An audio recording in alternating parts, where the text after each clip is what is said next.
So, so this term was coined by many of the authors that Indian Ocean is a great power danger zone. So, what is the importance of Indian Ocean in the global politics and global arena, and why the Indian Ocean is basically the stage of global politics? If you will see today, America की क्या वजह है कि America Indian ocean को control करना चाहता है? क्या वजह है कि चाइना इंडियन ओशन में अपने ट्रेड को सिक्योर करना चाहता है? क्या वजह है कि पाकिस्तान की जो जियो स्ट्रेटेजिक लोकेशन है इंडियन ओशन के साथ होने की वजह से इसको इतना इंपॉर्टेंट बना देती है कि जिसको कभी भी compete नहीं किया जा सकता होता? This all is the topic of discussion of our today's class. तो अगर आप इंडियन ओशन की स्पेसिफिकली बात करें तो इंडियन ओशन ये कोई आम जगह नहीं है. It is the home of global trade for present time and even in the past. और उससे पुराने अगर आप ओल्ड सिविलाइजेशंस की बात करें तो वो भी जौन सी हैं इस आपको रीजन में मिलेंगी. उसके साथ साथ ये ओशन की अगर प्रेजेंट सिनेरियो में बात करें, this is basically the home of all global powers. और कहा यह जाता है कि जो इंडियन ओशन को कंट्रोल करेगा यही वो होगा जो पूरी दुनिया की पॉलिटिक्स को या पूरी दुनिया की इकोनॉमी को कंट्रोल कर रहा होगा. बिकॉज अगर आप उठा के देखें तो जो आपका इंडियन ओशन है ये बहुत अहम किरदार अदा करता है इन योर ग्लोबल ट्रेड. और इस इंडियन ओशन में अगर आप बात करें तो सबसे ज्यादा जिस चीज की ट्रेड होती है दैट इज ऑयल, जो कि you can say one of the key essential for the economy. उसके साथ साथ जो चाइना की ट्रेड है towards middle east, towards Europe, toward even के एशियन कंट्रीज, वो भी आपकी वाया इंडियन ओशन हो रही होती है. और उसके साथ साथ कुछ चीजें इंडियन ओशन की अहमियत को और बढ़ा देती हैं, जिसमें सबसे इंपॉर्टेंट जोन है ये चोक पॉइंट जिसका नाम आप इस टाइम देख रहे हैं, स्ट्राइट्स ऑफ मरक्का. ये वो चोक पॉइंट है जहां से 35% ऑफ ग्लोबल ट्रेड जोन सी है वो गुजरती है. इसी तरह ये जो स्ट्राइट्स ऑफ हार्मूज है ये वो चोक पॉइंट है जहां से 40% ऑफ ग्लोबल ट्रेड गुजरती है. ये भी वाया इंडियन ओशन इसी बेल्ट से जोन सी ये क्रॉस करते हुए यहाँ से यूरोप की तरफ जाती है.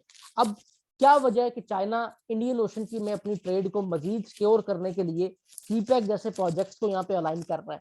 क्या वजह है कि इवन के वो सीपैक जैसे प्रोजेक्ट्स को अलाइन भी कर रहा है, उसके साथ साथ चाइना जोन है वो अपना जो ओल्ड ट्रेड रूट है जिसको आप सिल्क वॉर्म रूट का भी नाम देते हैं, OBOR प्रेजेंट नाम जिसका रखा गया है, one belt one road initiative, इसी का नाम आप बेल्ट रोड इनिशिएटिव भी सुनते हैं, उसको भी बहुत तेजी से प्रसू कर रहा है. Because India wants China wants to, you can say, decrease the dependency of Indian Ocean for trade toward Middle East, toward Europe. And for this purpose, what China is doing is China is restoring by land trade routes, जिसके साथ वो अपनी trade को मजीद secure कर सकता हो. जो पाकिस्तान के साथ उसका प्रोजेक्ट है सीपैक के बाद क्या होगा कि जो ऑयल ट्रेड चाइना के लिए जो जानी होती है वो from Arab to Gwadar and then Gwadar to by road zone है वो आपकी वेस्ट चाइना में एंटर हो जाएगी.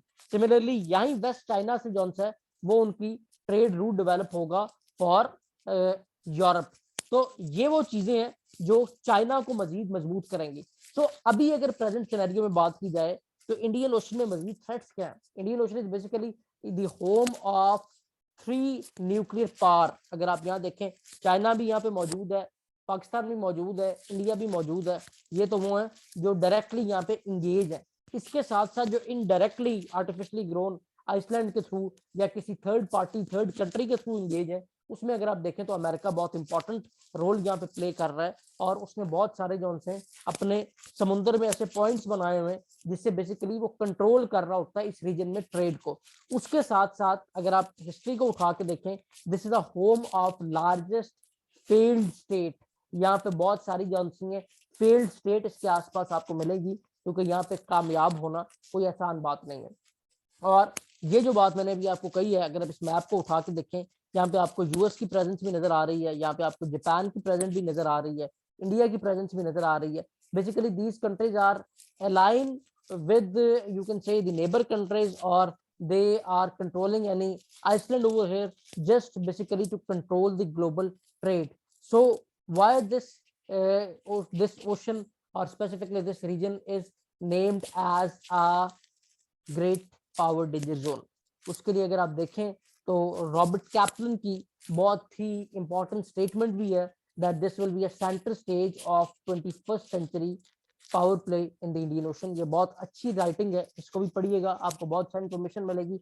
अगर इस राइटिंग की बात करें तो इस राइटिंग में जो चीजें एक्सप्लेन की गई हुई हैं वो चीजें ये एक्सप्लेन की गई हुई हैं कि एक तो ये रीजन इंपॉर्टेंट है क्योंकि यहाँ पे ट्रेड बहुत ज्यादा है, ठीक है। ट्रेड के बाद जो दूसरी इसकी इंपॉर्टेंस है वो ये है कि यहाँ पे चाइना मौजूद है, और चाइना जो है वो एक इमर्जिंग इकोनॉमी है। और ग्लोबली अगर आप देखें तो China is the only country that basically you can say overcome the hegemonic role of America of US in the globe, ठीक है। तो चाइना जिस तरह ग्रेजुअली अपने आप को स्ट्रॉन्ग कर रहा है, इंक्रीज कर रहा है, basically China is coming to the position that China can contaminate the US role in this region, and China is contaminating by starting the projects like CPEC, OBOR, और ये उसकी इकोनॉमी को मजीद स्ट्रॉन्ग कर रहे हैं। और साथ ही साथ इंडियन ओशन की जो इम्पोर्टेंस है उसमें भी अगर आप देखें तो इम्पोर्टेंस तो वही है उसकी, लेकिन अगर यहाँ भी देखें आप सीपैक आ रहा है तो वाया इंडियन ओशन ही आ रहा है, लेकिन एक फर्क जरूर पड़ रहा है कि उसके अंदर जो सी है ट्रेड सिक्योरिटी चाइना को जरूर मिलती जा रही है। और इस एंगल में अगर आप उठा के देखें तो इंडियन ओशन की जो सबसे बड़ी इंपॉर्टेंस है वो यही है कि यहाँ पे यूएस भी मौजूद है, यहाँ पे चाइना भी मौजूद है, यहाँ पे जो न्यूक्लियर कंट्री है लाइक पाकिस्तान एंड इंडिया जिनके दरमियान कॉन्फ्लिक्ट है वो भी मौजूद है, और सबसे बढ़ के जो यहाँ पे चोक पॉइंट्स हैं उनकी बहुत अहमियत है जो पूरी ग्लोबल ट्रेड को रिप्रेजेंट कर रहे होते हैं। और वो ऐसे पॉइंट्स हैं जिनको अगर किसी स्टेज के ऊपर बंद कर दिया जाए तो आपकी पूरी ग्लोबल ट्रेड जो सी है वो उससे मुतासर होती है। So in short, in the most simplest way, अगर आप इंडियन ओशन की इंपॉर्टेंस को समझना चाहते थे तो वो ये है। इंशाल्लाह ताला फर्दर हम डिटेल टॉपिक्स भी लेके आएंगे, स्टे विद द पेज, जिससे आपको इंशाल्लाह ताला मजीद जो सी है वो डिटेल इंफॉर्मेशन मिलेगी उन लोगों के लिए जिन्होंने आगे कंपैरेटिव एग्जाम की तरफ जाना है या जिनका ये थीसिस रिसर्च का टॉपिक है। So this is all for from the basic lecture. Stay blessed. अल्लाह हाफिज़।